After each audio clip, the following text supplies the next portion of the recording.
Bueno, Basket Zaragoza es mi pasión, pues surge pues de eso, de la pasión que tengo del baloncesto desde crío. Salió un estribillo directamente porque era realmente lo que pues me venía ahí de todos los años de ver el baloncesto y tal, y luego pues de hacer una canción guerrera para la afición, para que el equipo pues tenga fuerza, ¿no? Que sea una cosa contundente y que la gente lo disfrute.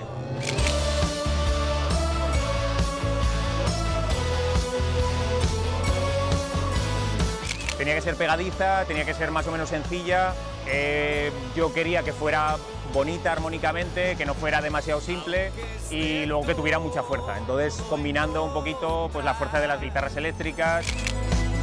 Saldremos a ganar. Sí, el estribillo tenía que ser pegadizo, porque claro, fácil de cantar y yo creo que lo hemos conseguido. Ahí repitiendo algunas notas, esos trucos de compositor para que la gente se le meta ahí en el cerebro y creo que sí, que es muy directa y a la gente se le pega fácilmente. Arriba Zaragoza, el cierto despertó.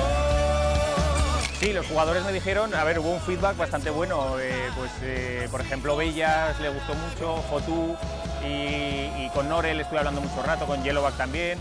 La verdad es que estaban muy contentos y como muy contentos de que fuera una canción así tan cañera, ¿no? O sea,